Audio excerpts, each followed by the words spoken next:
most cautious words. My hands cannot form clay. Do not spin the thread of life, unable to mold the universe into infinite moments of you. Instead, my lips move to create, cease my thoughts and speak, life to you through words, my language architecture. Seeking levels within us that we have not yet reached. For an abundance of caution reminds me that my mind sculpts worlds of us through lips barely moving. We do not need maps to our own bodies. The same sun that shines in deserts shines in the Arctic, rising in the east and settling in the west. You will not take our lights or forcibly plant seeds in our fertile grounds. Yes, we were meant to create life, but some of us embrace the anarchy of Underworld, allowing our wisdom to guide us through the chaos. Tell me that we cannot lead battles. Tell me that we cannot be hunters, but we are the narrators of life and death, creators of kings, and the stacked foundation of empires. Tell me how do we, even as goddesses, not become bitter and sweet? Like the hard, deep ridge center of a peach that wanted to be an apricot all along. Of all the Greek tragedies, this is the worst. Athena sends the owl. Tossed to turn, tumbling as done, had a dream last night sent from the fates, remembering owls and a friend who passed. For a moment, I thought it was you. Not letting tears flow, there was a sense of peace. The wingspan of the largest owl backdrops my view. Now seeing, it is not you, any version of you. It is the death of who we used to be.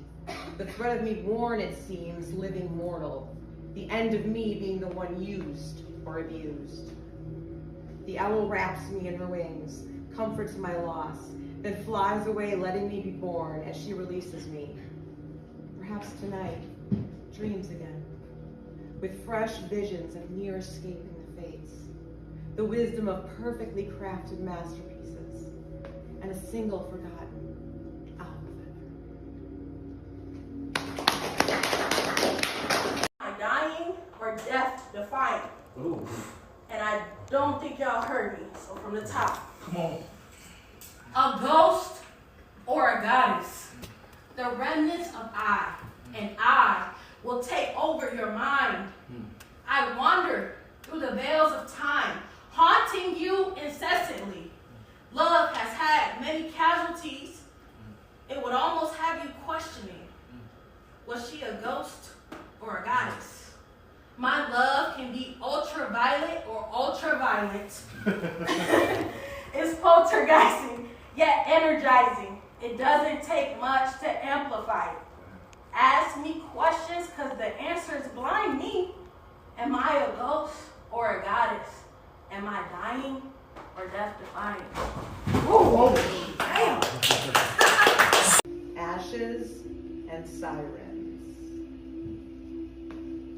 On this mortal plane, there are rocks and lakes, and there are mountains and immense trees. There's water to give life, and there are flames to take it all rushed away. Daydreaming of you in the forest, and you are green and alive and everything glorious. Falling to your leaves that drip with dew and running my fingers down your branches. You are life, my life, but life is an illusion of colors. Cool shades that turn warm. The sun creeps down below the horizon, and the temperature rises and rises, and the trees begin to burn.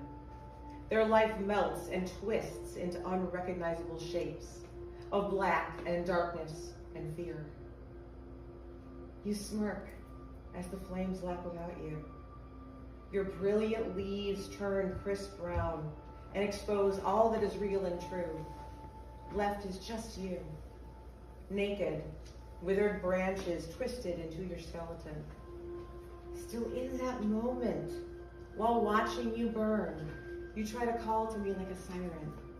But no, This time I crave water, I crave life, blues and greens.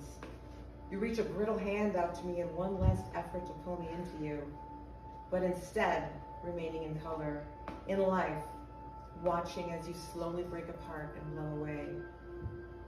Caught with gentle hands in the water that has come for me, becoming my own siren to serenade me home. My voice, my voice, my voice. Echoes in the forest, tumbles the rocks, puts out the flames, and saves me.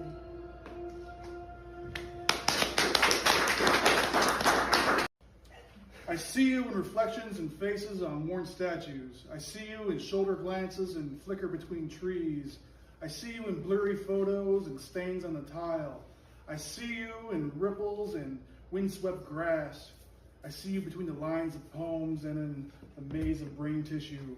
I see you in broken mirrors and lens flares, in London bridges and ink blots, in Mayan codices and dusts of catacombs, in empty spaces and swarming crowds, in the glimmer of an eye and in the smirk of a joke.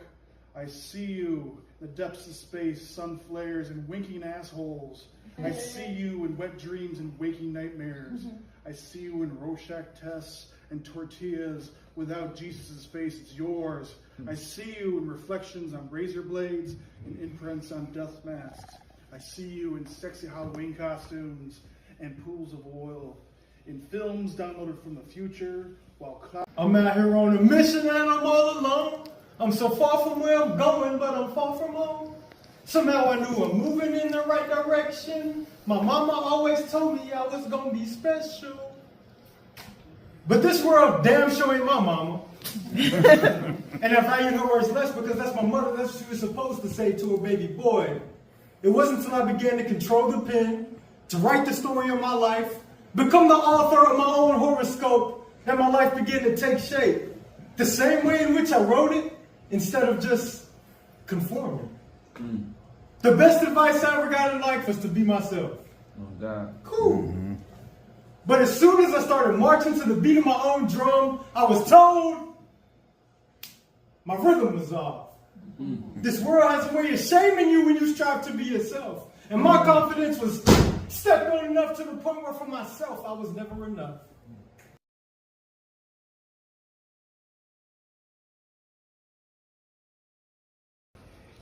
We both came in broken in two. For some reason, I began to judge how many pieces she had broken in two. See, my perception said I was only broken in two, and she had all these shards, too many to count. And she would say it shouldn't matter as long as I can count on you. And she could. Well, that's what I like to believe. Until one of them shards nicked me and I began to bleed. And instead of handing it up with care, I just stopped picking up the phone, picking up for dates. But she loved me enough to pick up the slack. Figure that.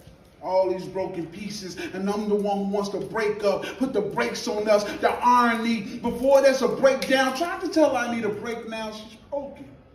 See, every shard was sharp, and every shard had a name on it, and every shard had the same on her, and every time I would try to pick up the pieces, a different shard would leave me bleeding. That was daddy issues.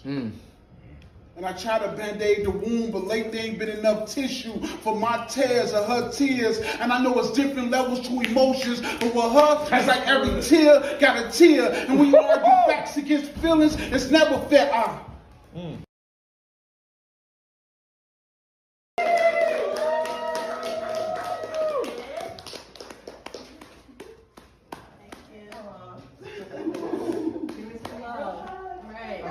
That's so nice.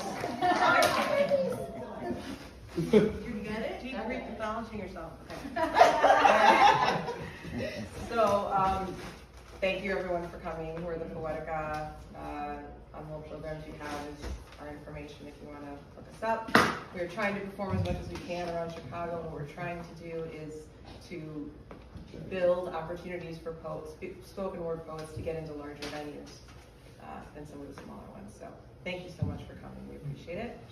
I love these outfits. It's very giving Greek goddess. Come on now. Well, the thing is, we're all really different, but we're all also really the same in a lot of ways. Absolutely. So I think we make a really wonderful trio, and I am So blessed to work with these ladies. And I will tag them on everything, and I will tag you guys, your shows, anybody send me stuff, whatever. I'll tag it all. Thank you so much for coming. Thank you. Thank you.